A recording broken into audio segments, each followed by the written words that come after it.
आज आम डिस्कसन करवा मल्टीपल ऑब्जेक्टिव टाइप क्वेश्चन आम परिवेश चैप्टर साधारणतः मु 14 वर्ष एक्सपीरियंस भितर जी क्वेश्चन परीक्षा पढ़ी जहाँ भी कहूँ से परीक्षा निश्चित भाव पढ़ो तुम फोकस कर।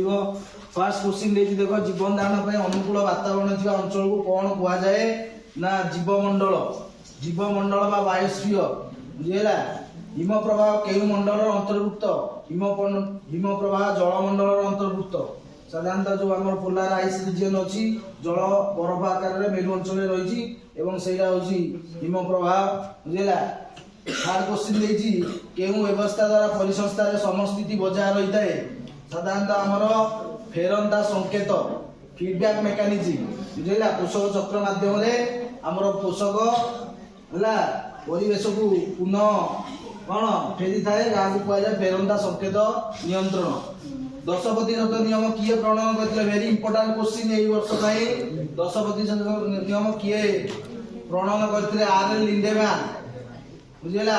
ऑप्शन सी बुझेगा केउंटी उत्पादक गोष्ठी अंतर्भुक्त नुहे ये क्वेश्चन आसी आसला घास उत्पादक प्लव उद्भिद फाइटोप्लांक्टन कहूँ उत्पादक झिंटिका कौन सी नुहे झिंटिका हूँ गोटे प्राथमिक बक्यक तेणु ऑप्शन सी सबु प्रकार प्राथमिक बक्यक डैश वेरी इंपोर्टाट क्वेश्चन ये क्वेश्चन बारंबार आम देखा 2014 रु 2024 मसीहा पर्यंत यही क्वेश्चन आसूची सबु प्रकार प्राथमिक बक्यक डैश अटंती सबु प्रकार प्राथमिक बक्यक तृणभोजी प्राणी हर्बिवरस से झिंटिका हो हरिण हो हाथी हो बुझेगा एमाने समस्ते होचंदी गोटे गोटे तृणभोजी प्राणी एवं समस्ते होचंदी गोटे गोटे प्राथमिक बक्यक नहीं जे बक्यक श्रेणी द्वितीयक बक्यक मान खाद्य भाव ग्रहण करती से डैश अंतर्भुक्त ये क्वेश्चन आसी जे बक्यक श्रेणी द्वितीयक बक्यक मान खाद्य भाव ग्रहण करती है प्राथमिक बक्यक को जी खाद्य भाव ग्रहण कला से मांसाशी क्रम 1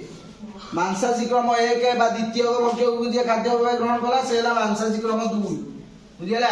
मांसाशी क्रम 2 रे किए आसूची ना मांसाशी क्रम 2 रे गोटे तृणभूमि परिसंस्था बेंग हूँ मांसाशी क्रम 1 प्रथम मांसाशी प्राणी बेंग को खाऊँ साप साप हूँ द्वितीय मांसाशी प्राणी तेणु मांसाशी क्रम 2 जो माने कि द्वितीय बक्यक को खाद्य रूपे ग्रहण करता बुझेगा।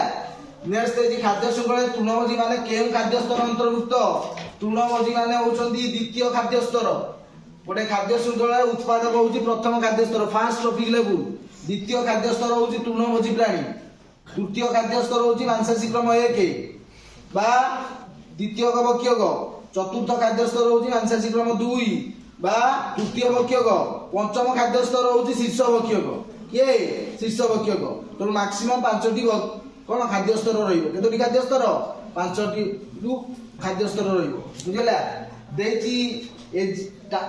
चार्ल्स एल्टन मत खाद्य श्रृंखला अति बेसी केतोटी खाद्य स्तर परीक्षा करुला बुझेगा 5टी खाद्य स्तर अति बेसी गोटे खाद्य श्रृंखला 5टी खाद्य स्तर बुझेगा कहीं गोटे खाद्य स्तर आ गए खाद्य स्तर को शक्ति 10% प्रभावित होता है तेणु शीर्ष बक्यक पर जो प्राणी खाइबा आउ से शक्ति न थाए मैक्सिमम 5टी केत खाद्य स्तर रही 10 नंबर देखिए गोटे परिसंस्थार उत्पादक स्तर में शक्तिर परिमाण यही क्वेश्चन आसूची देख सब गोटे क्वेश्चन ये आसूँ बुझेगा गोटे परिसंस्थार उत्पादक स्तर में शक्तिर परिमाण 10 कैलोरी हेले मांसाशी क्रम 1 स्तर में शक्तिर परिमाण केते कैलोरी है जदि उत्पादक स्तर में 10 कैलोरी है ताले जिते बड़े उत्पादक को खाद्य रूपे ग्रहण कला प्राथमिक बक्यक बुझेगा से हूँ तृणभोजी प्राणी पाखक आईला 1 कैलोरी एवं ताकू जिते खाद्य रूपे ग्रहण कला द्वितीय बक्यक बुझेगा मांसाशी क्रम 1 ताकू आसला के 0.1 कैलोरी तेणु ऑप्शन 0.1 कैलोरी हूँ आम ऑप्शन बी हूँ सठिक उत्तर।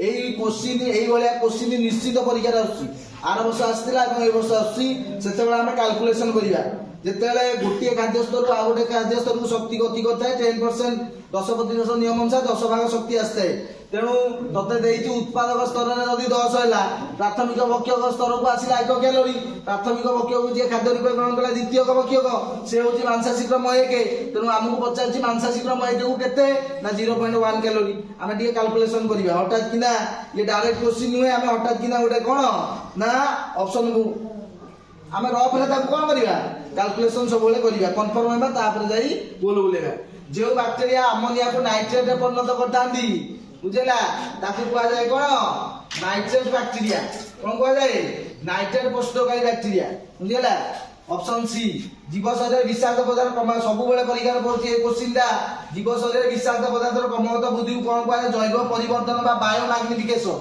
बुझेला ए क्वेश्चन प्राय टाइम परीक्षा पड़छ बुझेला इंपोर्टेंट क्वेश्चन बुझेला निम्नलिखित केउ संस्था गाँ मानकर धूमहीन चूलार व्यवहार संबंधी सचेतनता सृष्टि पाई कार्य करूची केरल शास्त्र साहित्य परिषद धूमहीन चूलार कोन व्यवहार पाई कोन ना सचेतनता सृष्टि करूची बुझेला देइची निम्नलिखित ए क्वेश्चन आसी एला हम तुमको कहि तीनटा रु निश्चित गोटी आसीबो कल्पवृक्ष केरल शास्त्र साहित्य परिषद बॉम्बे नेचुरल हिस्ट्री सोसाइटी बुझेला तीनटा रु गोटी क्वेश्चन कंपलसरी आसीबो बुझेला निम्नलिखित केउंटी सूक्ष्म पोषकर अंतर्भुक्त नुहे देइची सूक्ष्म पोषक ऑप्शन देइछि देखो कपर सूक्ष्म पोषक जिंक सूक्ष्म पोषक कार्बन स्थूल पोषक कोबाल्ट सूक्ष्म पोषक तेणु सूक्ष्म पोषकर अंतर्भुक्त नुहे कार्बन कार्बन होची गोटे मैक्रो न्यूट्रिएंट स्थूल पोषक बुझिला नेक्स्ट देइछि देखो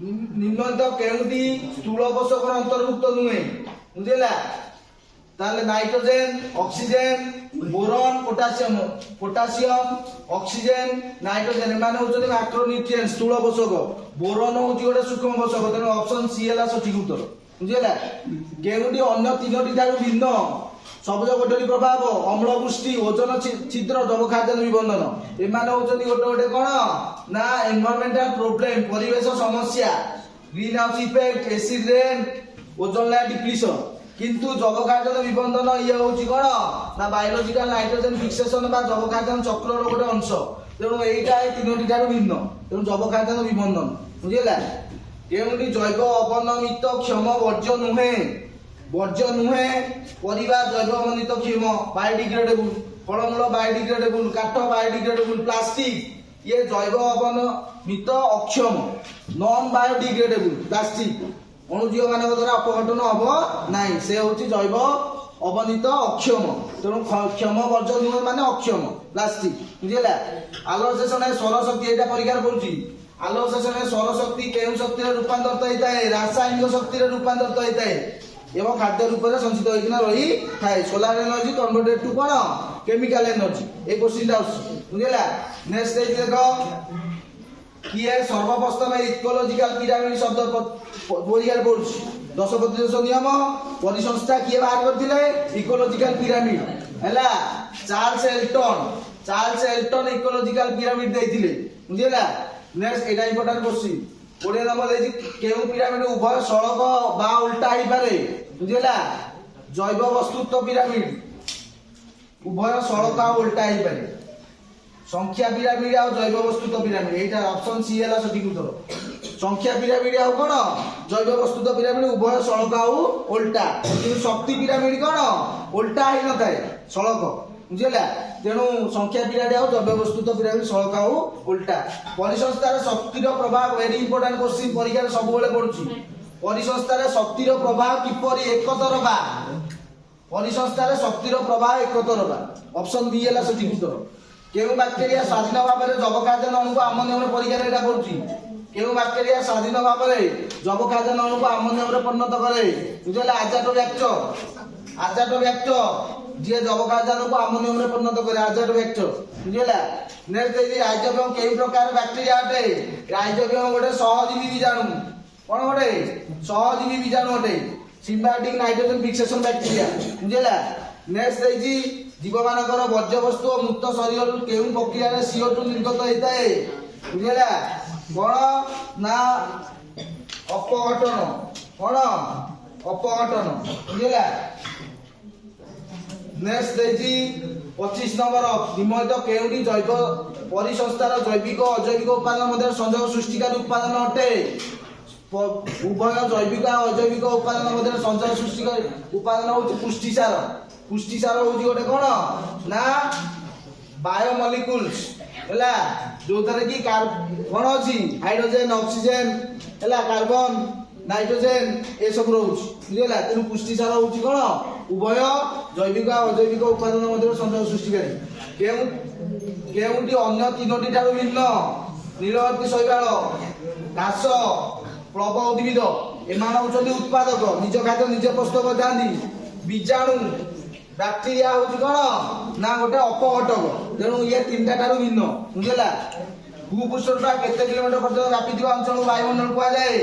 640 କିଲୋମିଟର ବିସ୍ତୃତ ଅଞ୍ଚଳକୁ ବାୟୁମଣ୍ଡଳ କୁହାଯାଏ। ବୁଝିଲା? ଜୈବ ପରିବର୍ତ୍ତନ ସର୍ବାଧିକ କ୍ଷତି ପରୀକ୍ଷାରେ ପଡୁଛି। ଏଇଟା ଜୈବ ପରିବର୍ତ୍ତନ ସର୍ବାଧିକ କ୍ଷତିଗ୍ରସ୍ତ ପ୍ରାଣୀ ହଉଛି କିଏ? ମଣିଷ। ମଣିଷ ହଉଛି ଜୈବ ପରିବର୍ତ୍ତନ ଦ୍ୱାରା ସବୁଠାରୁ ଅଧିକ କ୍ଷତିଗ୍ରସ୍ତ ପ୍ରାଣୀ ଏବଂ ସବୁଠାରୁ ଅଧିକ ରୋଗାଗ୍ରସ୍ତ ପ୍ରାଣୀ ହଉଛି କିଏ? ମଣିଷ। ବୁଝିଲା? ନେକ୍ସଟ ଘାସ ପଡିଆ ପରିସରରେ ବେଙ୍ଗର ସ୍ଥାନ କେଉଁଠି? ପରୀକ୍ଷାରେ ପଡିବ। ହେଲା? ଘାସ ପଡିଆ ପରିସରରେ ବେଙ୍ଗର ସ୍ଥାନ ହଉଛି, ବେଙ୍ଗ ହଉଛି ଗୋଟେ କଣ ନା ମାଂସାଶୀ କ୍ରମ 1, ଗୋଟେ ଦ୍ୱିତୀୟକ ବକ୍ଷକ। ହେଲା? ଘାସ ପଡିଆ ପରିସଂସ୍ଥାରେ ଘାସ ହଉଛି ଉତ୍ପାଦକ, ତାକୁ ଖାଦ୍ୟ ରୂପେ ଗ୍ରହଣ କରୁଛି ଝିଣ୍ଟିକା, ପ୍ରାଥମିକ ବକ୍ଷକ ତୃଣଭୋଜୀ ପ୍ରାଣୀ। ଝିଣ୍ଟିକାକୁ ଖାଦ୍ୟ ରୂପେ ଗ୍ରହଣ କରୁଛି ଦ୍ୱିତୀୟକ ବକ୍ଷକ ବେଙ୍ଗ। ତେଣୁ ବେଙ୍ଗ ହଉଛି ଦ୍ୱିତୀୟକ ବକ୍ଷକ, ମାଂସାଶୀ କ୍ରମ 1। କଣ? ମାଂସାଶୀ କ୍ରମ 1, ତୃତୀୟ ଖାଦ୍ୟ ସ୍ତର। କେତେ ଖାଦ୍ୟ ସ୍ତର? ତୃତୀୟ ଖାଦ୍ୟ ସ୍ତର। ବୁଝିଲା? କେଉଁଠି ଅନ୍ୟ ତିନୋଟି ଠାରୁ ଭିନ୍ନ? ପାରଦ, ଟିଣ, କାଠ, ପ୍ଲାଷ୍ଟିକ। କାଠ କିଏ? କାଠ। ବୁଝିଲା? ଇଏ ହଉଛି ଜୈବ ଅବକ୍ଷୟ କ୍ଷମ।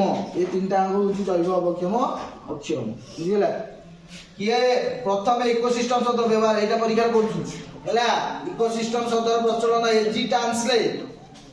କିଏ? ଏଜି ଟାନ୍ସଲେ 1935 ମସିହାରେ। ଆରଏଲ ଲିଣ୍ଡେମ୍ୟାନ 1982 ମସିହା 10% ନିୟମ। ଚାର୍ଲସ ଏଲଟନ 1982 ମସିହାରେ ଇକୋଲୋଜିକାଲ ପିରାମିଡ।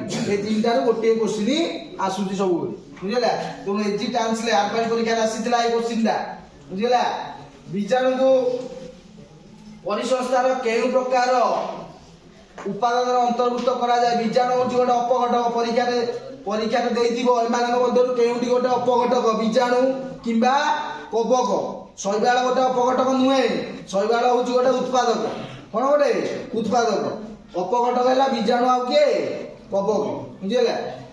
ଖାଦ୍ୟ ଅଭ୍ୟାସ ଅନୁସାରେ ଶାଗୁଣା କେଉଁ ପ୍ରକାର ବକ୍ଷକ? ଏଇଭଳିଆ କୋଶ୍ଚିନ୍ ପଡିବ। ହେଲା? ଖାଦ୍ୟ ଅଭ୍ୟାସ ଅନୁସାରେ ଶାଗୁଣା କେଉଁ ପ୍ରକାର ବକ୍ଷକ? ଶୀର୍ଷ ବକ୍ଷକ। ଶାଗୁଣାକୁ ଆଉ କେହି ଖାଇବାକୁ ନାହାନ୍ତି। ବୁଝିଲେ? ହେଲା? ଶାଗୁଣା ସମସ୍ତଙ୍କ ମାଂସ ଖାଇବ, ଶାଗୁଣା ମାଂସ କେହି ଖାଇବେନି। ହେଲା? ଶାଗୁଣା ହଉଛି କଣ? ଶୀର୍ଷ ବକ୍ଷକ। ତା ମାଂସରେ ଆଉ ଶକ୍ତି ନାହିଁ ଯେ ଗୋଟେ ଜୀବ ଖାଇକିନା ତା ଉପରେ ନିର୍ଭର କରି ବଞ୍ଚିବ। ବୁଝିଲା? ଇଏ ହଉଛି ଶୀର୍ଷ ବକ୍ଷକ। ବୁଝିଲା? ଜୈବ ପରିବର୍ତ୍ତନ କଣ ନା ଶରୀର ଭିତରେ ବିଷାକ୍ତ ପଦାର୍ଥର କ୍ରମ ବୃଦ୍ଧିକୁ କୁହାଯାଏ ଜୈବ ପରିବର୍ତ୍ତନ। ପରୀକ୍ଷାରେ ପଡୁଛି କୋଶ୍ଚିନ୍ଟା। ଡେଫିନେସନ ଜୈବ ପରିବର୍ତ୍ତନ କାହାକୁ କୁହାଯାଏ? ଶରୀର ଭିତରେ ବିଷାକ୍ତ ପଦାର୍ଥର କ୍ରମାଗତ ବୃଦ୍ଧିକୁ କୁହାଯାଏ କଣ? ଜୈବ ପରିବର୍ତ୍ତନ। ବୁଝିଲା? ତେଣୁ ସବୁ ବିଷାକ୍ତ ପଦାର୍ଥକୁ କଣ ୱେଷ୍ଟ କରୁଛି? ଯୋଉ ପଏଜନ ସବଷ୍ଟାନ୍ସକୁ ୱେଷ୍ଟ କରୁଛି ଲିଭର। ତେଣୁ ଲିଭର ଖରାପ ହେଇଯିବ। ଆଗ କଣ ଖରାପ ହବ? ଲିଭର ଖରାପ। ଲିଭରରୁ ସବୁ ବ୍ଲଡ ଯାଉଛି ସବୁ ଅର୍ଗାନ, କଣ ଅର୍ଗାନକୁ ଫାଷ୍ଟ ଲିଭରକୁ ଆସିବ। ଲିଭର ବିଷାକ୍ତ ପଦାର୍ଥ ଗୁଡ଼ିକୁ କଣ କରିବ? ବାହାରକୁ ବାହାର କରିଦବ। ବୁଝିଲା? ତେଣୁ ଆଗ ବେଶୀ କ୍ଷତିଗ୍ରସ୍ତ ହବ କିଏ? ଲିଭର। ବୁଝିଲା? ଜୈବ ପରିବର୍ତ୍ତନ। ନେକ୍ସଟ ଦେଇଛି ଦେଖ, କେଉଁଠି ଏକ ସୂକ୍ଷ୍ମ ପୋଷକ? କେଉଁଠି ଏକ ସୂକ୍ଷ୍ମ ପୋଷକ ଦେଇଛି କିଏ? ନା ପୋଟାସିୟମ ସ୍ଥୂଳ ପୋଷକ, କ୍ୟାଲସିୟମ ସ୍ଥୂଳ ପୋଷକ, ମାଗ୍ନେସିୟମ ସ୍ଥୂଳ ପୋଷକ, ସୋଡିୟମ ହଉଛି ଗୋଟେ ସୂକ୍ଷ୍ମ ପୋଷକ। ହେଲା? ମାଇକ୍ରୋନ୍ୟୁଟ୍ରିଏଣ୍ଟସ। କଳ୍ପବୃକ୍ଷ କହିଲେ କାହାକୁ ବୁଝାଏ? କଳ୍ପବୃକ୍ଷ ହଉଛି ଗୋଟେ କଣ ନା ସ୍ୱେଚ୍ଛାସେବୀ ସଂସ୍ଥା। କଣ? ଦିଲ୍ଲୀ ଆଉ ତାର ଆଖପାଖ ଅଞ୍ଚଳରେ କଣ ନା ଆମର ପ୍ରଦୂଷଣର ମାନକୁ କଣ ହ୍ରାସ କରିବା ପାଇଁ କଳ୍ପବୃକ୍ଷ ନାମକ ଏକ ସଂସ୍ଥା କଣ କାର୍ଯ୍ୟ କରୁଛି। ତେଣୁ ଏଇଗୁଡ଼ିକ ହଉଛି ପ୍ରାୟତଃ କଣ ନା ଅବଜେକ୍ଟିଭ ଟାଇପ କୋଶ୍ଚିନ୍ ଏଇ ବିଷୟ ପାଇଁ। ତା ସହିତ କେତେକ subjective type question, important subjective type question ଏ ବିଷୟ ରହୁଛି କଣ ନା ସବୁବେଳେ ପରୀକ୍ଷାରେ ପଡୁଛି ଯେ ପରିସଂସ୍ଥା କାହାକୁ କୁହାଯାଏ? ପରିସଂସ୍ଥାର ଜୈବିକ ଆଉ ଅଜୈବିକ ଉପାଦାନ ଗୁଡ଼ିକ କଣ? ବୁଝିଲା? ଜୈବ ପରିବର୍ତ୍ତନ 3 ମାର୍କିଆ କୋଶ୍ଚିନ୍ ଆସିବ। ହେଲା? ଅଙ୍ଗାରକାମ୍ଳ ଚକ୍ର ଆରପାଳି ଆସିଥିଲା ନାଇଟ୍ରୋଜେନ ସାଇକେଲ। ଚକ୍ରଟା କେବଳ ରେଖଚିତ୍ରଟା 3 ମାର୍କ ଆସିବ। ବୁଝିଲା? ତା ସହିତ ଖାଦ୍ୟ ଶୃଙ୍ଖଳ 3 ମାର୍କ ଆସିବ। ଖାଦ୍ୟ ଜାଲି 3 ମାର୍କ ଆସିବ। ବୁଝିଲା? 10% ନିୟମ 3 ମାର୍କ ଆସିବ। ଇକୋଲୋଜିକାଲ ପିରାମିଡ 3 ମାର୍କ ଆସିବ। ପରିବେଶ ସମସ୍ୟା ସବୁଜ କୋଠରୀ ପ୍ରଭାବ ଗ୍ଲୋବାଲ ୱାର୍ମିଂ ଏଇ निश्चित भाव में सबुज कोटरी प्रभाव ग्लोबल वार्मिंग कि एसिड रेन ए सब 3 मार्किया क्वेश्चन आसीबो केवल 4 मार्किया क्वेश्चन आसीबो किए ना परिसंस्थार गाठनिक उपादान गुडी को लेख उत्पादक भक्षक आउ अपघटक बुझिला आ बाकी 3 मार्किया क्वेश्चन आसीबो जब खाद्यान्न चक्र ए चक्रटा केवल 3 मार्क लेख चित्र पहिले केवल चित्रटा करियो लेखा आउ किछि कोन विस्तृत भाव में लेखा हो ना केवल कोन रेख चित्र 3 मार्क बुझिला अम्लजान चक्र ये भी 3 मार्क अंगारक चक्र जबखाद्यान्न चक्र अम्लजान चक्र हैला परिसंस्था एडा देखो एडा परीक्षा पड़ुची ए वर्ष आसीबार संभावना अछि परिसंस्था रे पोषक शक्तिर प्रभाव एक नामांकित चित्र देखो एई चित्रटा होची 3 मार्क एते मार्क 3 मार्क सूर्य होचनी सकल शक्तिर आधार सूर्यालोक ठारू उत्पादक स्तर को कोन शक्ति प्रभावित होला खाद्य जरिया रे हमर कोन सबुज उद्भिद आलोसेशन प्रक्रिया रे सौर शक्ति की ग्रहण करी खाद्य प्रस्तुत कला हैला तापरे कोन प्राथमिक भक्षक तृणभोजी प्राणी निकट को गला शक्ति एवं द्वितीय भक्षक मांसाशी क्रम 1 तृतीय भक्षक मांसाशी क्रम 2 एवं ए समस्तଙ୍କର मृत्यु पर उद्भिद प्राणी मानकर मृत्यु पर अपघटक मानक द्वारा बुझिला हमर पोषक पुनर्बार कोन पोषक कुंड परिवेश को फेरी गला जहा फल रे कोन पोषकर प्रवाह कोन चक्राकार एवं शक्तिर प्रवाह सब बेले एक तरफा सिंगल डायरेक्शन रे किंतु पोषकर प्रवाह कोन चक्राकार बुझिला तेणु एटा होची कोन परिसंस्था रे पोषक एवं शक्तिर प्रवाह चित्र केवल एई चित्र पड़िबो जते बेले 3 मार्क बुझिला ता सहित देखो देछि खाद्य शृंखलार महत्व ये 3 मार्क केते मार्क 3 मार्क ता बाद रे ऑब्जेक्टिव टाइप 2 मार्किया क्वेश्चन आसीबो तेणु ए विषय रु 4 मार्किया क्वेश्चन गोटे आसीबो ता सहित ऑब्जेक्टिव क्वेश्चन आसीबो 4टा ता सहित आसीबो कोन 3 मार्किया क्वेश्चन आसीबो गोटे बुझिला एई बळी भाव रे प्राय पाखापाखि 6 रु 8 मार्क क्वेश्चन ए विषय रु तमे कोन पाइबो एवं ए विषय जहाँ भी लिखिले आम मार्क पाइबा कहीं यहाँ हूँ परिवेश एमती गोटे चैप्टर जो थे कि आम चतुर्थ श्रेणी पढ़ी पढ़ी आसुचे बुझेगा चतुर्थ श्रेणी आमर पीजी लेवल पर्यंत समान सबुज कोटरी प्रभाव समान ग्लोबल वार्मिंग समान एसिड रेन समान परिसंस्था समान 10% नियम समान सबू कौन प्राय आम जहाँ भी लिखिले कौन नंबर पाइबे बुझे तेणु ए विषय सब बेले परिवेश विषय गोटे क्वेश्चन कौन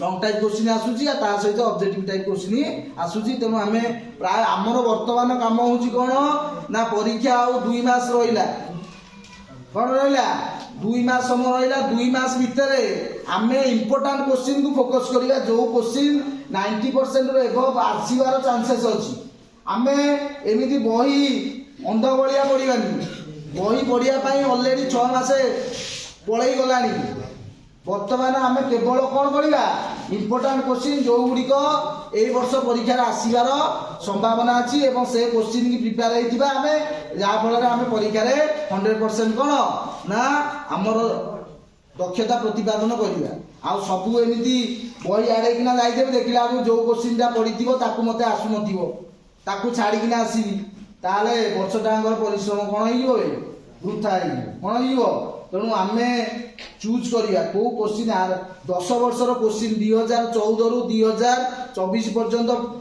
जो आमर टेस्ट पेपर सब आसी टेस्ट पेपर 10 वर्षर क्वेश्चन की सब प्रैक्टिस कर एवं विगत 2 वर्षर क्वेश्चन जहाँ पड़ी जाए प्राय अवॉइड कर बाकी नेक्स्ट 3 वर्षर क्वेश्चन की टार्गेट कर ताले से ही 3 वर्ष ही क्वेश्चन आसीबो बुझेला तेणु आम ऑब्जेक्टिव क्वेश्चन ता सहित सब्जेक्टिव क्वेश्चन को उभय को फोकस कले जाई साइंस रे 85% आनिबा बहुत टैलेंटेड पिलांगर 85% एबव रहिछि साइंस होछि गोटे कोन सब्जेक्ट जो कि 90% रखिबा बहुत कष्ट बुझेला